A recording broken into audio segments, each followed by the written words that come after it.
look at it is there's three, when it comes to county level stuff, there's three positions that are actually the most important, and we like to look at all the other ones, right? Whether it's Congress, state legislatures, whatever. The three most important are sheriff, then the DA, and then the auditor.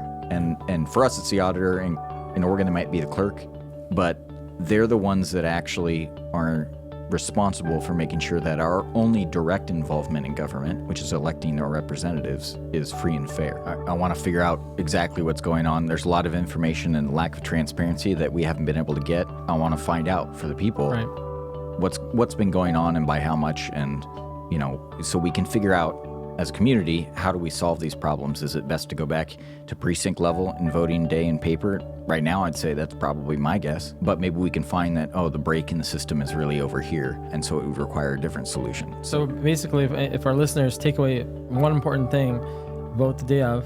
If you need resources, obviously, we have that available, and just get out there and vote. Without a doubt, yeah. So that's definitely... Добрый день, вы слушаете передачу Slavic Vote Live. Спасибо всем, кто подключились сегодня.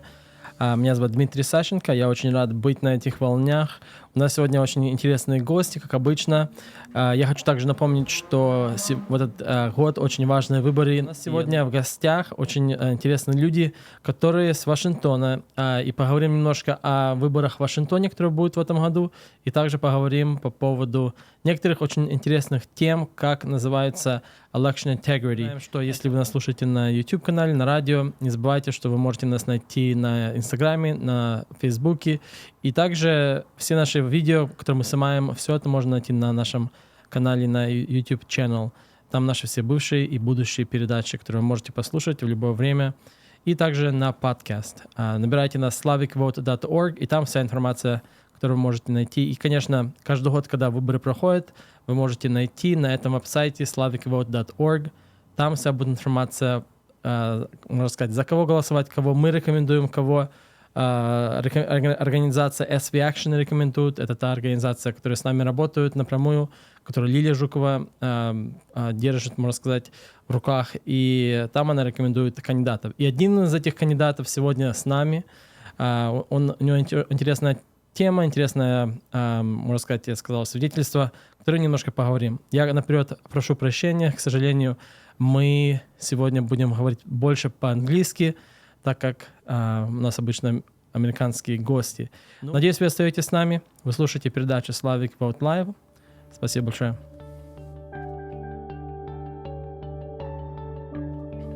Mike, thank you for coming back. Thank you. How you doing? Really good, bro. It's good to be with you again. Yes, it's really good to see you. It's always good to be with you and have these great conversations. You have a friend today with us. We have Brett Simpson.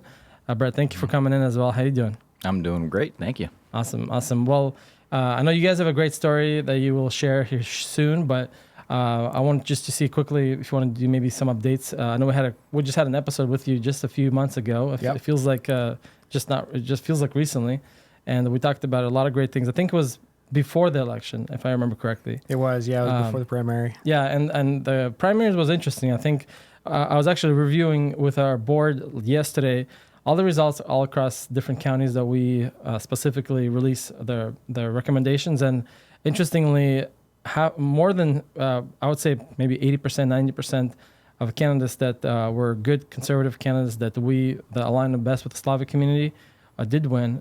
Less in Clark County, but more in like Pierce County and Snohomish County and those areas that were almost 100%. So that was really encouraging to watch that things are going in the right direction. And now we just need to turn out and vote in November, which is again November 8th. And I want to hear both of your guys' perspective on the elections that we just had, for the primaries, and just your thoughts and what you're kind of expecting in the future in November. You guys did a really good job of choosing candidates that represented the values of where everybody lives. And a lot of those candidates are moving on to the general for good reason. We live in a season where people are really sick and tired of being lied to. They're hungry for the truth. They want to hear a candidate speak candidly and transparently about who they are and what they value, because people aren't interested in guessing anymore. Yeah. So you guys did a good job getting to know those candidates. And we're seeing a lot of unity right now with people who have conservative values, people who are typically voting Republican, And a big reason for that is I think there's a lot of people who they're awake today without being woke. They would have considered themselves a moderate Democrat 20 years ago, and they see these issues like election integrity and transparency, and it's a complete bipartisan issue. They see someone today where they're engaging more, they're asking more questions, and they realize, you know what? The rest of the world really needs to look more like our United States. The United States doesn't need to look like the rest of the world. So these values that we have here in our United States are really foundational to what somebody knows is creating the liberties and freedoms that we have today. And we want to hear candidates, even at the local level, that are expressing their interest in truly serving. They better be listening first before they go and they start developing any sort of values that they think need to be enforced, because it's their role to accurately represent our will of we the people. So you guys did a good job of picking those candidates in Clark County. Sounds like Pierce County went well also, along with Lewis County, and you guys are doing a good job in Washington and Oregon. And certainly this is such an important issue of encouraging and inspiring people to stay engaged and go out and vote. Yeah. That is how somebody is going to help protect against fraud, help protect against limiting room for error for people to go and use their voter registration. So that action alone makes a massive difference. Right. So love the work that you and Lily and Andre are doing, awesome. And your whole team here at Slavic Vote. You guys are doing a great job. Thank you. And you're talking about election integrity, and that's a lot of the work that you guys do with Patriots United is including that, right? Is that correct? It's a piece of it. Yep. It's an important piece. And we have three main focuses: election integrity and transparency, what's going on in our public schools, and medical freedoms. And then those issues can change as the values of Clark County citizens, our neighbors, if they're expressing interest in other things. Those are things that we're going to bring in subject matter experts. We'll definitely recruit an action committee leader who can speak to that, lead groups, and ultimately give people real solutions to make a difference. Right. So that's awesome. Solving that issue of disengagement. That's awesome. And Brett, you were on the ballot that we were discussing, which you were not supposed to be on the ballot, from my understanding. Is that correct? State law says no. Right. The judge ruled that the charter, our county charter, takes precedence over the state law. And so in that sense, I was supposed to be on the ballot. I see. But you'll be again in November. Correct. So I know that's something that we'll be looking out for. And Brett's moving on to the general. That's right. That's right. And I know that on the ballot, on our recommendation list, you were on there. So I'm glad that you were able to proceed to the next step and hopefully win in November. And a lot of the stuff that you specifically we're going to see as an auditor is election integrity or election specific and a few other things. And we'll talk about that here on the second half of our program. One thing I want to kind of jump in before we get too ahead of ourselves is I know you shared your story last time on the program, and folks can find that on our YouTube page. I know that you guys have a great story together because you guys are friends, and you shared last time we spoke off radio. A really interesting story, and I think our listeners would love to hear it. So I don't know whoever wants to start, but would love to get into that a little bit. Yeah, I don't know which story it is, so I'll wait and find out what he has to say, I guess. You got it. Yeah, so God's really used us in each other's lives, and it was a mutual friend who introduced Brett and I like 3.5 years ago. We got together, all three of us, our wives, at a Blazer game, had a great time getting to know each other, and it was a few months later where Brett and I were in conversation, and he was sharing, Mike, I don't know much about the spiritual stuff. And what do you think's going on in the world right now through a spiritual lens? And so I shared with them, well, right now, people are really sick and tired of being lied to, and they're hungry for the truth. And that's where Jesus patiently waits for all of us. He's the way, the truth, the life. Conversations continued from there. And so God used me in Brett's life to be able to share the gospel. It was shortly after that he accepted Jesus as his Lord and Savior. And his wife had been after him for 12 years. Leslie had been after you for 12 years. And it's a time where God's prepared him for so much. He's so smart. And now what we've seen happen in a really short period of time over the last several years, he sees what's happening through a spiritual lens. Yeah. And it's been one where it was 2.5 years ago, we started doing a lot of work in regards to the public schools, medical freedoms, election integrity and transparency. We've been at this for a while together, and what just started out was, like, hey, yeah, we're friends, but we're brothers in Jesus' name. Yeah. So Awesome. couldn't be more thankful for that. Awesome. Anything you want to add to that? No, I mean, that pretty well sums it up. I think, my wife was after me for a good 12 years. And I'd go to church, and I'd kind of go through the motions. And I think what kept me away from Jesus for a long time was the brick and mortar church and just not being happy with, hypocrisies and the things you see and people not actually following through on the things that then they get up and preach and then ask for a bunch of money, to keep facilities together. And oddly enough, I think the COVID stuff, when churches, of course, shut down, didn't have the guts to stay open. Yeah. Right.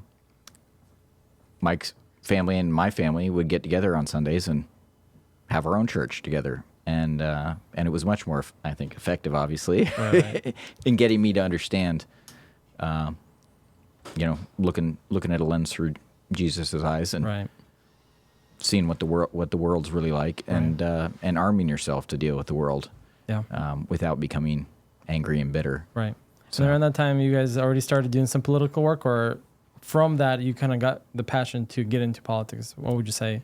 It was after that. Yeah. It was after that things had, escalated within the public schools, and it was one where we needed to go and do our part. You asked me such a good question after our last radio show. You asked me, Mike, did you ever think you were going to be involved with political things? So both of us, I think, would be in agreement on this. When this all started like 2.5 years ago, even though Patriots United, we formed 10 months ago, we were doing the work 2.5 years ago, and it never had any interest. Obviously, there's overlap with politics. A lot of these things are very political today, polarizing political topics. However, my interest was never political. This was always parental. Right. This happened because we can't understand how if someone's a parent today, someone's a mom, dad, a grandma, grandpa, they see what's happening in the public schools. They see what's happening with medical freedoms. We got our First Amendment being threatened in a big, big way. We see what's going on in our local elections. It's okay to be intellectually curious. It's okay to ask objective questions. And if somebody's representing our majority voice, they should have a very responsible and clear answer to those questions. So today, I don't understand how if someone's a parent or a grandparent, they don't get to that point where I got to do something about it. And that's really where we were both at 2.5 years ago, and started shouldering up, going to school board meetings, and that's the last thing you want to do. Yeah. I mean, what a pain in the tail. Right. A lot of other things we can think of besides doing that. It was necessary. Right. Had to do it. Well, for me, the word political and politics and everything, it's kind of been, I think, put in a place where it's negative now. Yeah. I think a lot of times, the way I see it is like the more I got closer, let's say, in the relationship with God, the more I started noticing these things, quote unquote, things in politics, and the more I got passionate to do something about it. Instead of just sitting and complaining, you actually want to get out there and do something. And we have one of our board directors. We had a program with him a few months ago, and he calls it, it's for when you run for office and do all this work. It's not really politics; it's ministry. Yeah, it's your service to the community, to God at the end of the day, and it's something that you are putting your life in. And basically, like any other ministry, if you feel like you're called and led to do this, it's a ministry, and that's how he sees it, and that's why he's running for office as well. Well, we don't want to be doing this. We'd be rather doing something else. Patriots United, like I shared with you last time, it formed out of an obedience to Jesus' Holy Spirit. Right. And don't know how a mom or a dad or a grandma or grandpa could look their son or daughter in the eye in a few years if they ask, hey, Mom, Dad, what'd you do about that? Right. Oh, I watched. Right. We can't do that to our kids, that's for sure. Right. Right. Yeah, and I think that I had the same attitude too. And in hindsight, I wonder how purposeful that was. Right? Politics is ugly. Don't be involved in politics. Only people who have something to gain and are willing to do malicious things should be involved in politics. And when we abdicated that is the only people that ended up then being involved in politics. Right. And I think Plato said it best, right? When I'm going to paraphrase because I don't remember the exact quote, but it's, if you failure to get involved in politics, will leave you subject to being ruled by your inferiors. Right. And that's where we're at. Right. And I would say it's supposed to be reversed. The people who don't want to be in politics should be in politics because they're the ones that, usually are led by usually the right things and not because of being in politics for whatever reason. They should, yeah, their heart should be positioned in a place of serving.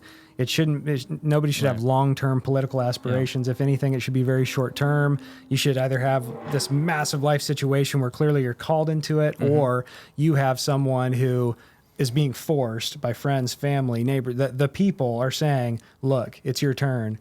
Get in there. Right. And that's essentially what happened with Brett. That we were at a place where, something has to be done in Clark County, and that's how he was elevated into this situation. I tried just about everything I could to not run for auditor. We sat down with both politicians and activists and tried to convince them to do it. And we couldn't find anyone. And the consensus was, it's you or nobody. And I said, well, this needs to get fixed. We can't leave it. Right. Just because it's going to be uncomfortable, and I don't really want to do it. I want to put my life on pause and spend less time with my family. It needs to be done for them. So that's kind of where we've ended up with it. Yeah, for sure. I'm reminded of George Washington, who never wanted to be a president, who was essentially, I don't want to say forced, but highly encouraged to be the president. And that's why he's, I would say, one of the greatest presidents and remembered for many great things. And for that same reason, he was never into it. That's never what he wanted. And he was probably one of the few that actually deserved it, because he was the general of the army, and people wanted to even appoint him, or whatever you want to call it, to make him a king. And he refused that as well. That just shows the great heart of that man. Those early settlers, they're like, be our king, be our king. He was coming from a place of wisdom. He knew what they were fleeing from, the tyranny of the Church of England, the tyranny of King George, and the oppression of the Church of England. And here he was, as those early settlers were coming after him to be king, came from a place of wisdom and shared, no, this power can't be consolidated. It's got to be spread out over many branches of power. And that's why he's one of the best, because it takes a very strong individual to be offered that level of power and to say no, and no because it's for your own good that I don't take this power. Exactly. Yep. Well, great conversations. I want to jump into this position, auditor. One of the things that we do here on the program is educate the community on some of these topics, like elections and things like that. And this is a position that I see often on our ballots, Washington and Oregon. And I think community and most people usually kind of flip through it, and they just don't really think about it too much. And after talking to you guys, and I was one of them. Auditor, it sounds whatever, right? Boring. But, very boring. But it actually turns out to be maybe one of the most important positions. It is. Yeah. So there's the way I look at it is there's three, when it comes to county level stuff, there's three positions that are actually the most important. And we like to look at all the other ones, right? Whether it's Congress, state legislatures, whatever. The three most important are sheriff, right? Because they're there to protect our constitutional rights and to protect us. Then the DA, because we've seen how bad that goes. Especially in Portland, in this town where we're at. And so the sheriff can arrest people, but if they refuse to prosecute them, they're going to be out on the streets again real quick. So that's kind of the long stay of then the sheriff taking care of that action. And then the auditor. And for us, it's the auditor. And in Oregon, it might be the clerk. Okay. A lot of states around the country, they're called the clerk. But they're the ones that actually are responsible for making sure that our only direct involvement in government, which is electing our representatives, is free and fair. And so if we lose that, or we've lost that, then we can't hold anyone accountable. Not only can we not get the people we want elected, or it's going to be much harder, we've also got the issue of trying to get those out that have failed us and replaced with it. So there's no accountability. Our ability to hold these officials to account through the ballot box is diminished. Right. And our power over our own government, because remember, we're the government, they're just representing us. We lose control of our government, or at least a lot of the control of our government. Right. That's very, very interesting. And I know that, so one of the big aspects of the auditor position is elections, right? And one of the things we're going to talk about today is election integrity. I know that you specifically, and I know, Mike, you guys are focused on the election integrity heavily. And I know you guys done some interesting things like canvassing, going door to door, and verifying, make sure those people are registered. Can you guys speak a little bit about that? And maybe do you do that mostly, or do you guys? How does it work? Yeah, we could speak in detail about all these real actionable solutions that somebody can take Right. within their county to actually go out and make a difference. So, Well, and the reason that this is an important topic to the Slavic community is because for a long time we were, trying to convince the community that the elections here in the United States is not the same as the Soviet Union, and I still believe it's not. But there's definitely some issues that we definitely saw in 2020 that we have to be cautious about, and we have to take some action, not let it just kind of continue. And that's what you guys are doing is working hard amongst other groups out there here in Oregon and other states to try to fix some of these issues and some of these loopholes. And yeah, talk about that a little bit. yeah, so we are providing very real solutions for Clark County to go out and make a difference. And in these last 10 months, we'd inspired 60 different people to run for competitive races as PCOs, precinct committee officers. It's a very important role where somebody is helping that candidate who's really representing the values of the people, the majority of people, to get elected. That PCO is an important role. And we talk about that position often here. I know many of our members are PCOs, PCPs here in Oregon, and it's a really interesting position, has a lot of weight.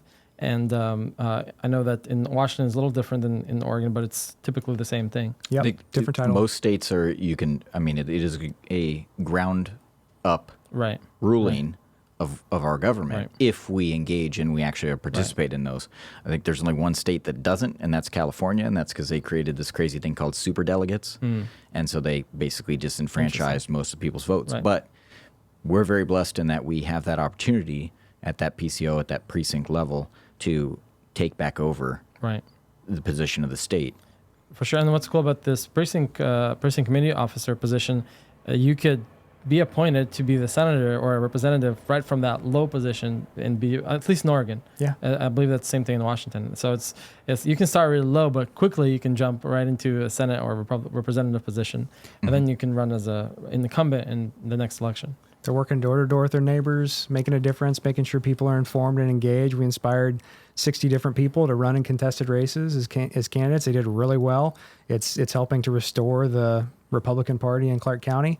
That's definitely one win for Patriots United. Another win is 105 different people picking up a canvassing route in the last 10 months since we formed. Previously, there were 84 people in 2021 that actually, these are certified election observers. So CEOs, certified election observers. This I is think someone. Lily is one of them, or was at least at one point. Yep. So we inspired over 105 in the last 10 months to become CEOs, certified election observers. Previously, in 2021, there was 84 of them. And then in 2020, prior to 2020, there was 50 people that were certified election observers. So this is an important role to be able to restore credibility and accountability in our local elections. So today, it looks very different with 293 certified election observers for the Republican Party. We'd encourage anybody. It does total bipartisan issue. The more eyes, the better. Yes. I mean, that's really what it is. Until you're to a point where there's too many people in the room, you can't function.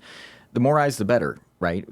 It's human beings, working often machines, but still, it's human beings involved in the process. People do make mistakes, and they're honest mistakes sometimes. So the more eyes, the better. Let's make sure that we all feel comfortable with what's going on. And so the observers that you're talking about, they're usually associated with the party. Is that correct? They are, yep. So specifically that you're talking about is the Republican Party. Do you know, I'm curious, I wonder if there was an increase or a more number of people on the Democratic side, if there was more observers on the Democrats. That's a good question. No, so there's three parties, you'd say, that are observers in our elections in Clark County. It's the Republicans, the Democrats, and then the League of Women Voters, which pitch themselves as being a nonpartisan organization. So they're all kind of in there. But no, as far as I know, there wasn't a substantial increase in the other two parties. That's public information? Yeah. It was Republicans that had the massive upswing. Now, that being said, before the upswing, Republicans had the fewest people in there. And that was a problem of disengagement. And people got engaged because they want to understand what's going on. They want to make sure that things are being done right. Right. And if anything, it's, I think, a little annoying for everyone else down there because now all of a sudden the place is flooded with Republican observers. 239 of them. Wow. And we're making it easy. We're making County. it easy in Clark County. We're making it easy for someone to get in touch with who they need to become a certified election observer. John Anderson's doing a great job, along with canvassing, along with becoming a PCO, 92 different people over the last 10 months have grabbed at least one canvassing route to help clean up our voter rolls. Right. So really important. So basically, there's a large group of people who are in Clark County who are basically their sole purpose is to kind of oversee, make sure the elections is good. Is that correct? Yeah, and accountable. Right. So it's we the people being more engaged with our local government. Right, and we talked about this previously. Some of it. Basically, every presidential cycle, it seems like each party that loses usually comes up and talks about this and becomes more passionate about it. Like in 2020 or 2016, when Trump won, there was the Democrats were loud about it, and then this year it's the Republicans. But it seems like the Republicans this time are being shut down and not allowed to speak on it as much as the Democrats did back. Yeah, with what's a very bipartisan issue has become a constitutional issue with our First Amendment. And we can look at 2016 where Kamala Harris, she had some really good objective questions when she was a senator. She was asking questions after seeing someone hack into the voting machines. She had some questions about that. These are very fair. And this went on for 4 years as they continued to ask questions and didn't like how Trump was elected. Well, now 2020 rolls around. We have questions. Kamala Harris's house was never raided. Kamala Harris's phone was never seized. Her First Amendment was never threatened. And what we're seeing today is certainly cause for concern. I mean, we've talked before about the deep ignorance in the United States. It's what communism and socialism looks like and what that does to the human spirit. Well, what we're seeing right now is very communist tactics to strike fear into someone's heart and get them to shut up and obey. Yep. Stop talking. Don't ask questions about elections. And that's so wrong. It's so wrong to try and shame someone for being intellectually curious or asking objective questions. It's very fair for anyone who's representing our majority voice locally to have good answers to those questions. I mean, the ironic part of that, too, is for 20 years, in fact, it was primarily the Democrats questioning the elections, election integrity, and everything else. And Republicans didn't really join in until 2020. Mm-hmm. But now the dynamics flipped. Right. But, of course, like you say, nobody was shutting them down. Nobody's threatening with anything. But now Republicans, conservatives are being threatened for questioning it. But we have 20 years back, at least, of history of them questioning machines, questioning, all the electronics and everything else that are involved in it. Right. And it's, like you said, it's not a partisan issue. It's a nonpartisan issue. But it's been politicized and kind of turn into a party line kind of a thing, which it shouldn't be. And I want to talk a little more about that. So, you guys done some canvassing. How many doors did you say approximately you guys hit? Well, we've inspired 92 different people to pick up at least one canvassing route over the last 10 months. Awesome. And how many doors do you have a number of that? Just I'm curious, how many doors would that be? I don't right off the top of my head. So one canvassing route is typically going to be about 20 doors. 20 doors. So this is just, a majority of those 92 people are picking up 5, 10, 20 different canvassing routes or more.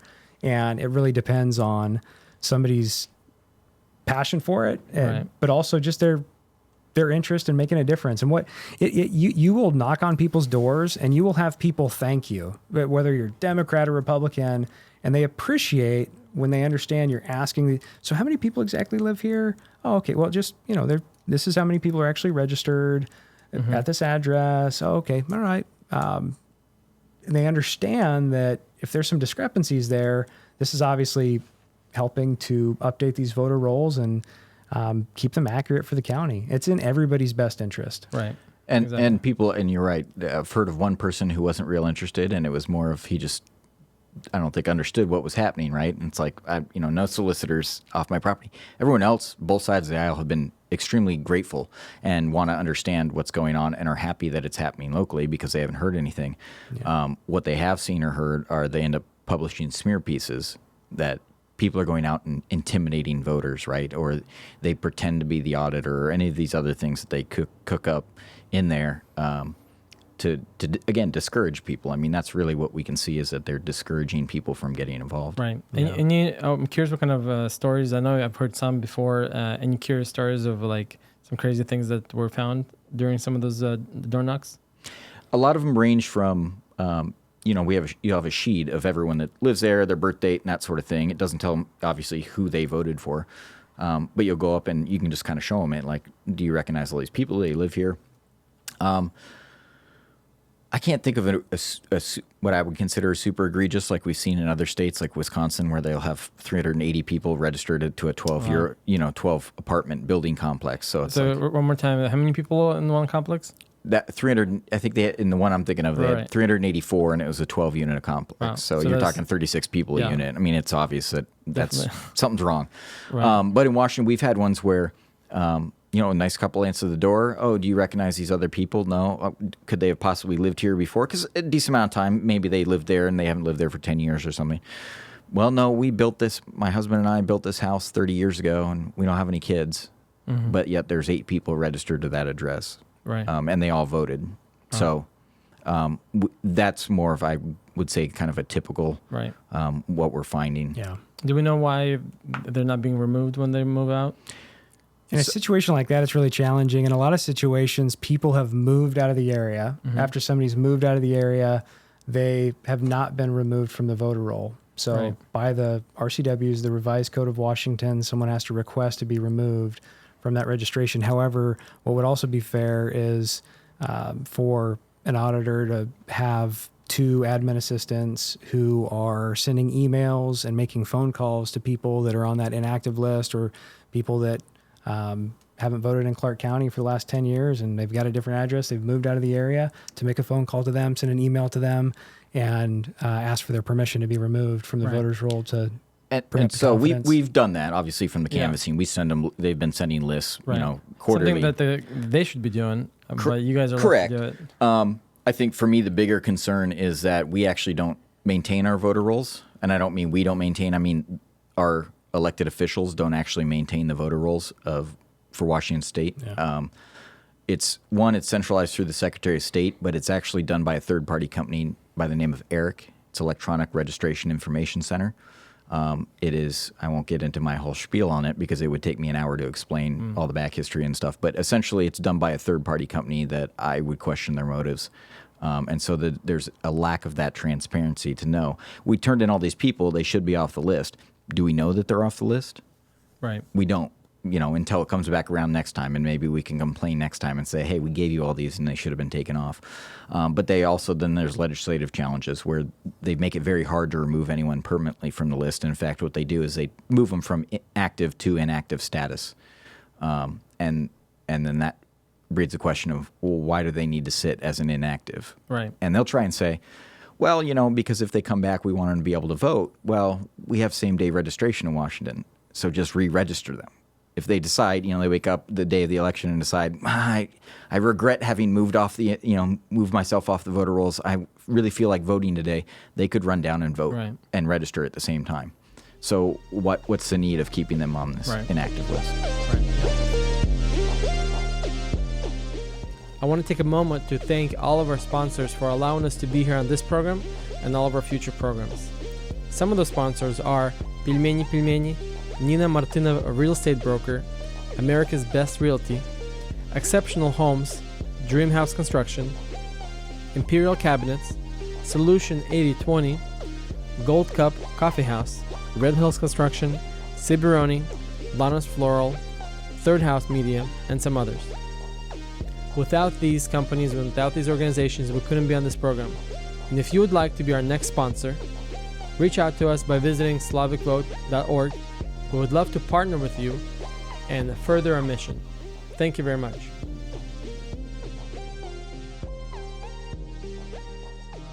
So folks like Mike Lindell, who's obviously a national kind of a person who speaks on these issues, I know Trump often talks about this, and other individuals who are kind of national faces of this, this movement.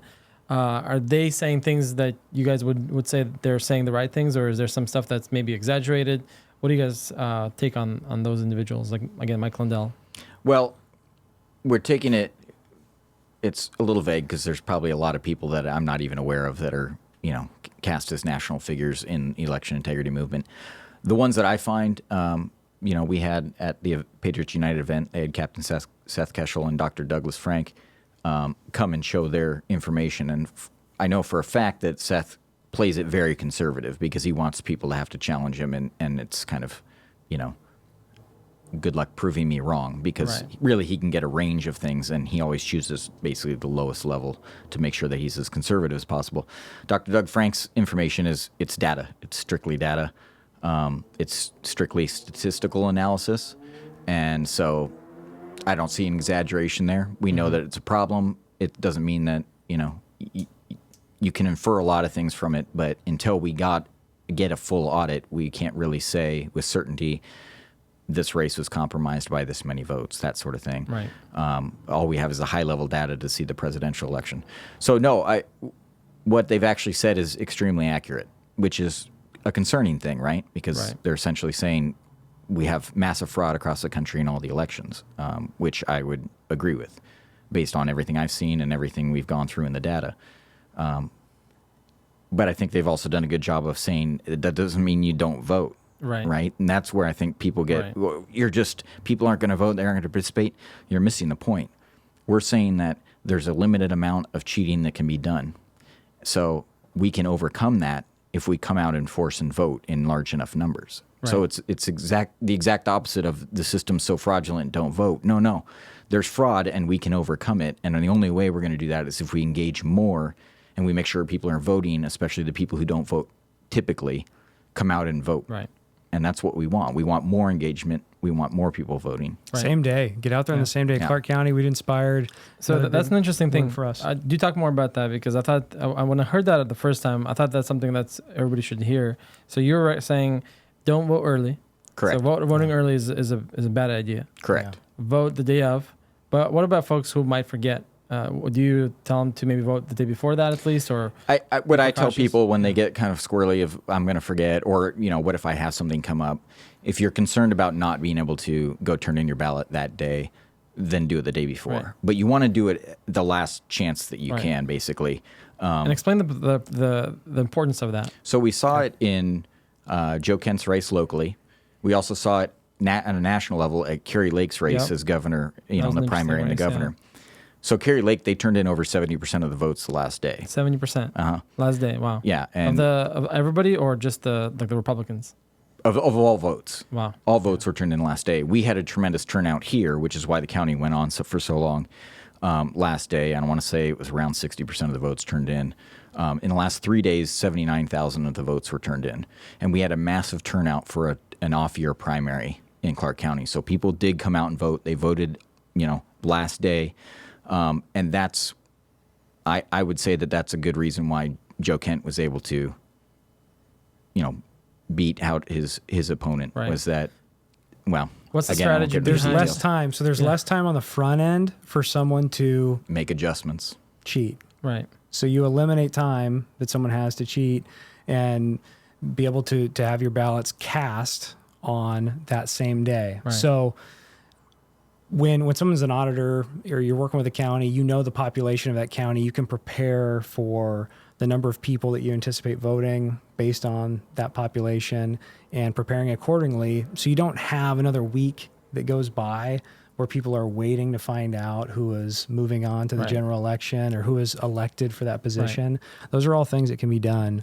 And this is like back in the days, we had same day voting. So no such thing as early day, early voting.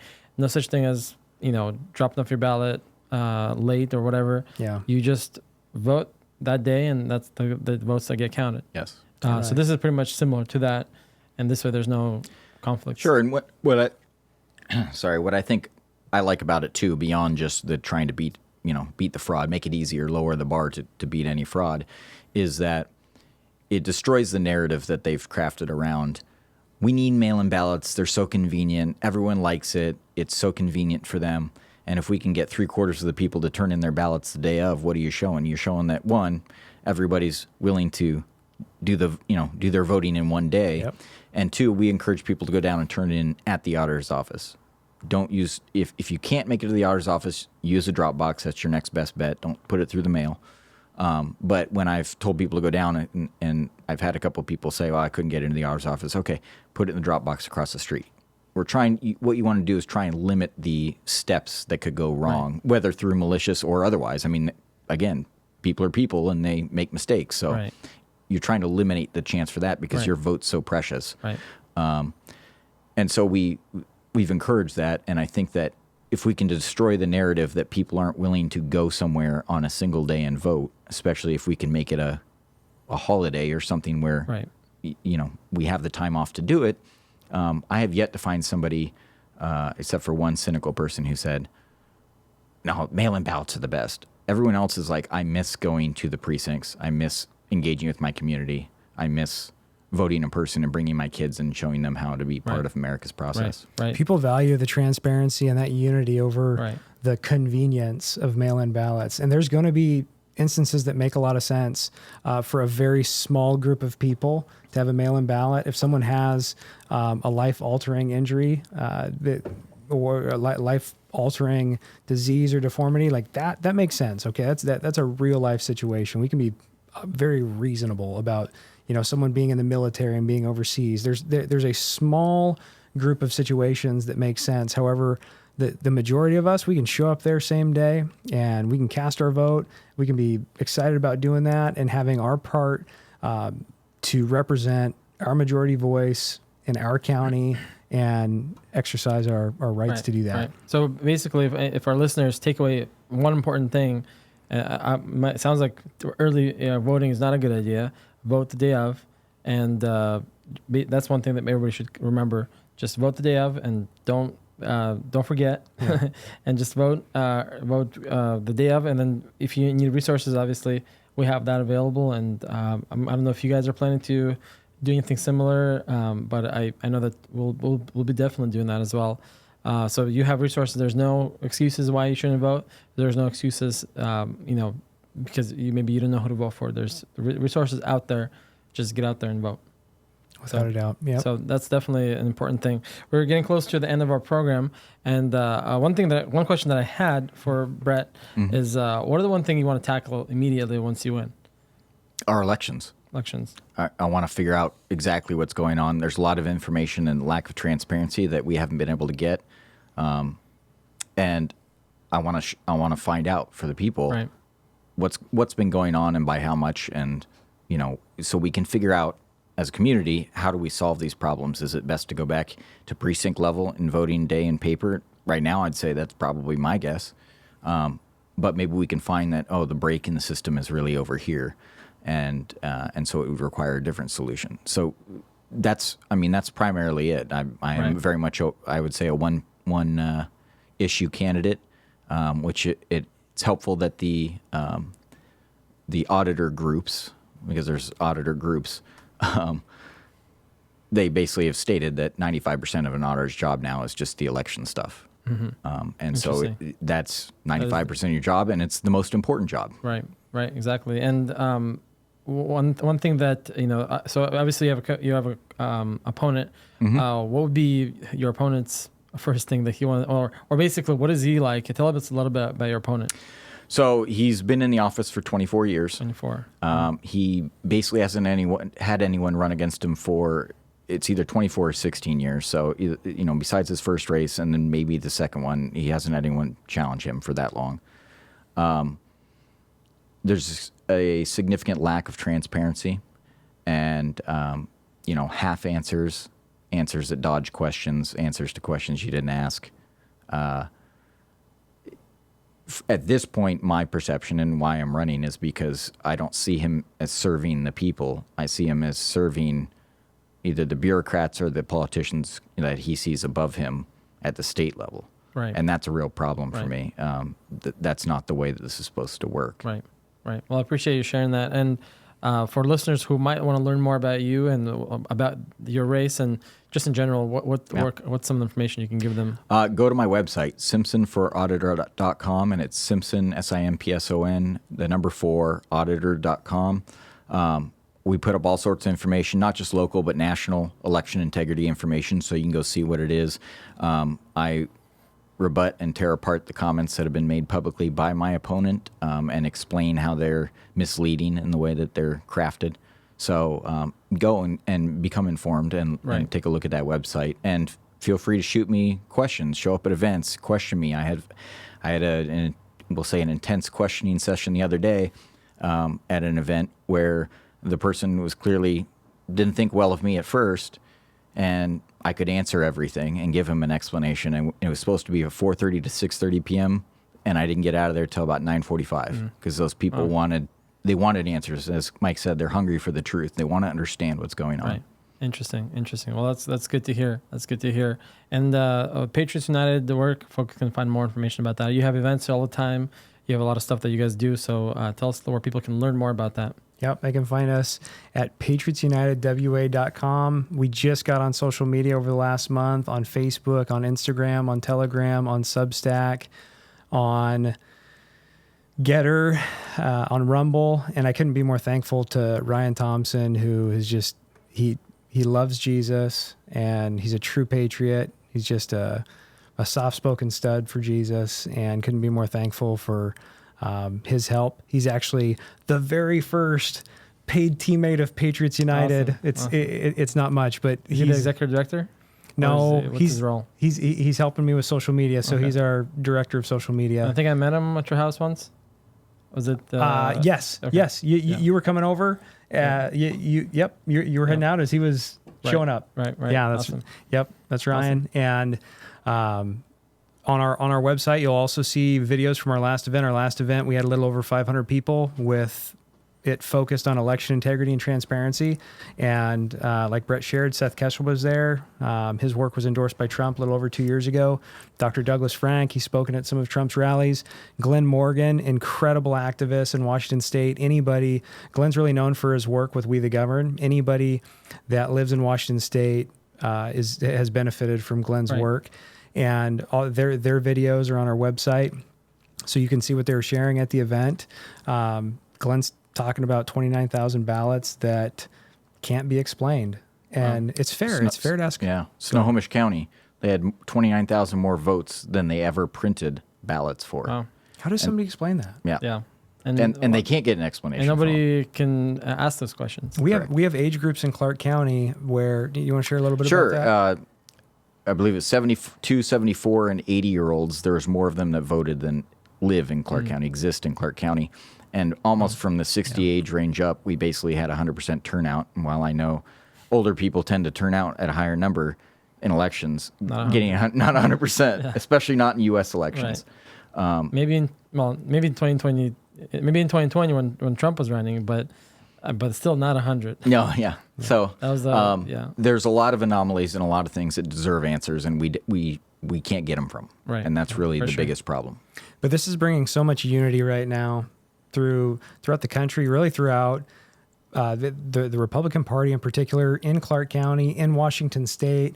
It was something that Heidi St. John, Vicky Kraft, and Joe Kent, all three congressional candidates. Joe Kent's moving on to the general, and Heidi sent out a great letter encouraging everyone to vote for Joe.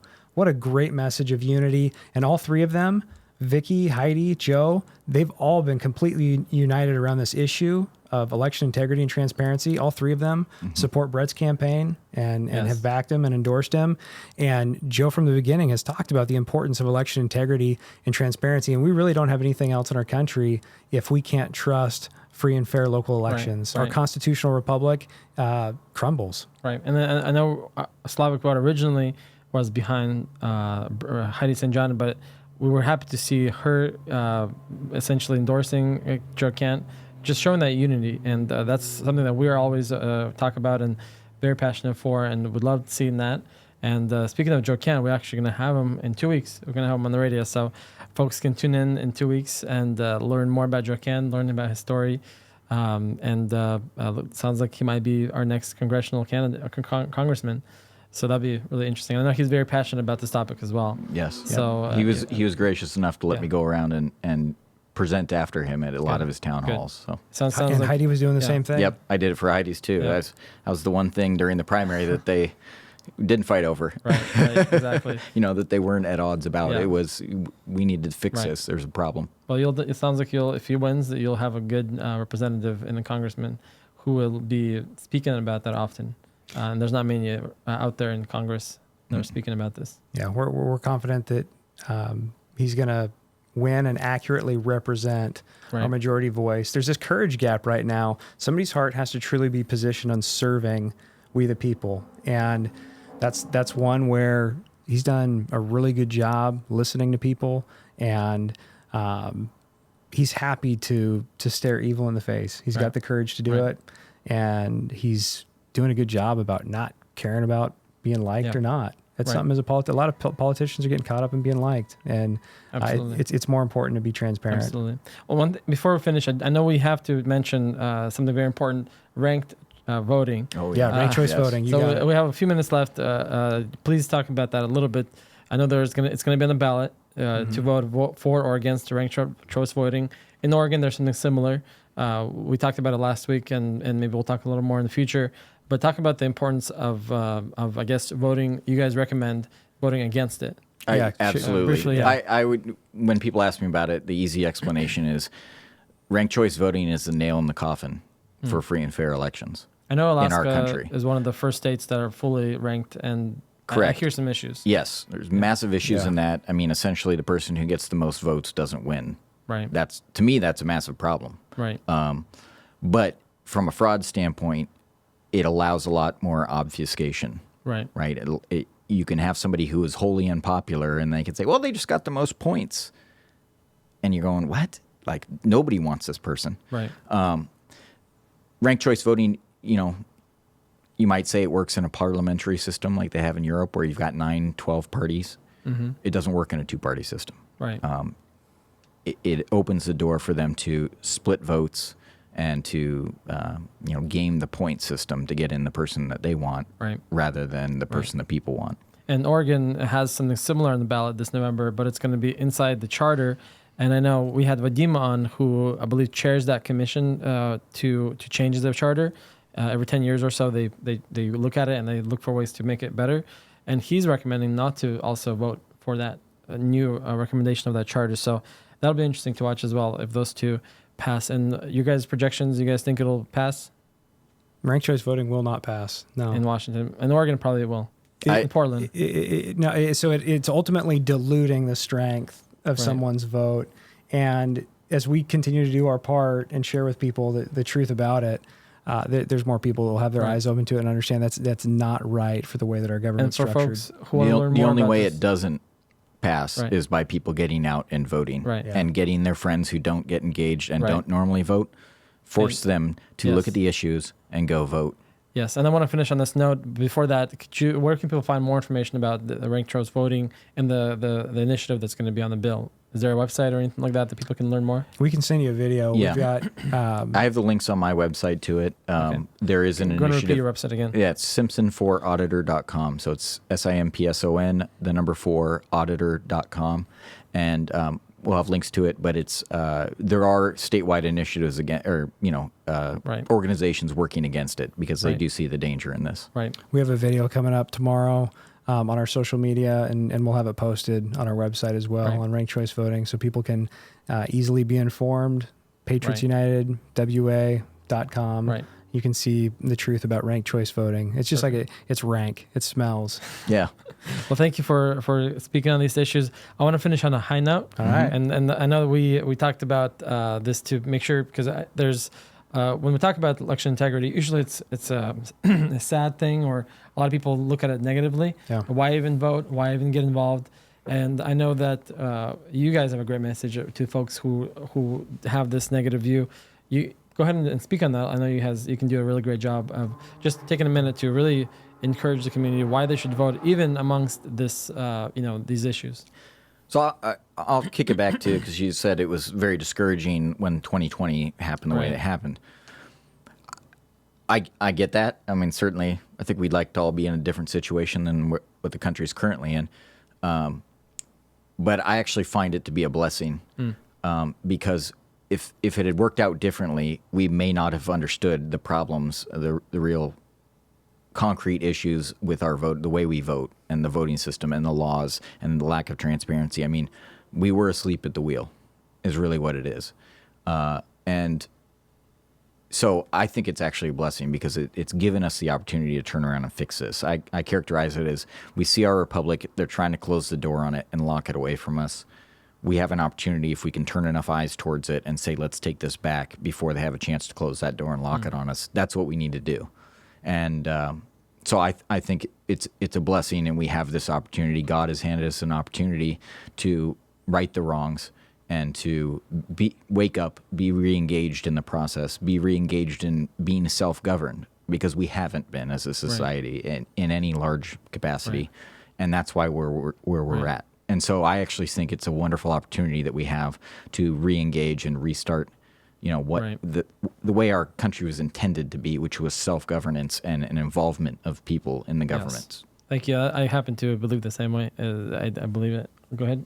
Yeah, the Slavic community is so wise to everything that they've seen happen here in 2020, 2 years ago in 2020. And to be able to have all these first and second generation families sharing these stories as to what they've seen under communism. They know what socialism looks like. They know how damaging this is to the human spirit. And our families, my mother and father-in-law grew up in communist Romania under Nicolae Ceausescu's rule. And people who have experienced that know what they've been seeing over the last 2.5 years. They all use the same word to describe what's going on in our public schools, and they see what's going on in culture, and the word they use is brainwashing. So that's one where if somebody likes the way things are going and you want to keep things the way that they are, then don't do anything about it. Don't vote. However, that continues the problem. That person would be a part of the problem. To be a part of the solution, to take an action, that's a beautiful way to be engaged, be informed, ask objective questions, do your research on the candidates, be an informed electorate. That's our responsibility. As a constitutional republic, every state is governed by a constitution, and we the people are the supreme authority. There's a lot of responsibility that goes along with that. As a democracy is a government for the people. So we can expect democracy, we can expect our government to make decisions in the best interest of the people within our constitutional republic. If we want to keep our constitutional republic, we got to take action. We have to do our part. Going out and voting is a beautiful way to do that. It's a beautiful way to be a part of the solution, and it also eliminates the opportunity for someone to commit fraud and cheat. Their voter registration can no longer be used when they're active, they're engaged. That now you've got someone who's looking at that voter registration. They're like, well, shoot, that person hasn't been doing much the last 8, 12 years, but they are now. So we got to move on to another name. So taking action and be active, and going out and voting. Specific Great to the solution. Slavic community, right? And fleeing tyranny, communism, socialism. You fled once before because you saw what it was, and I understand. There's nowhere else to flee. Yeah. This is it. Yeah. So there's no fleeing anymore. So are we going to lay down and just roll over and die, or are we going to stand up and fight for our country? Yeah, we are. This the is our beacon of last. hope. This is our last place in the world of freedom, and it's slipping away. And our best chance of fighting that without getting into situations we all don't want to be in is to go out and vote en masse and make sure that we're voting and we're informing ourselves and letting our voice be heard. Right. This is how our majority voice is heard, and people who are a part of the establishment, people who are interested in personal power for themselves, they fear the unity of the people more than anything else. That's when we come together, and all we're doing is simply exercising our rights to go out and vote and really be informed, be engaged, make decisions with local government instead of being disengaged and allowing all these decisions to be made at a local level that highly affect us. And then what we see is that disengagement. If somebody's not paying attention, we've been experiencing the consequences of that disengagement over the last 2.5 years. It's definitely reared its head. However, we have the opportunity to be this beacon of hope to the rest of the world. And it's a beautiful thing to see people come together and know that, gosh, we've really got the same shared values. We'd like to live in a place where there's good jobs. We would like to live in a place where we can raise our families. We'd like to live in a place where we can trust and work with our local government, where they're accurately representing our majority view. These are shared values that we have across our nation, and it doesn't really separate someone a ton from whatever state you live in. Right. Well, thank you. And from what I've found, if we are able to get in and we can lift the veil of lies that we've all been living under, I think everyone will be very, very happy Yeah. with what we find as being the truth. Right. Well, thank you both for doing this. I know this is not the most popular topic, not the most maybe interesting for a lot of people, but you guys are continuing, and I hope good luck to you guys with everything, and God bless, and looking forward to your success in November. And I'm expecting you to run sometime soon. I feel like you're getting ready to run. So I don't know. Well, that's another conversation. I've tried to convince him for things, and he keeps shooting That's me another down. conversation for another time. And maybe next time we have you on, you can talk about your decision then. And for now, we'll keep it in suspense, and you'll share why you want to or don't want to run. Okay. All right. Well, thank you all for listening in. Thank you, Slavic Family, for having us. And we'll hope to see you guys next week. And like always, remember, you can find all of our information on our website, slavicvote.org, with all of our previous episodes and all of our social media and everything else. Hope you guys have a great evening, and we'll see you guys next week. Thanks, Thank Rob. you.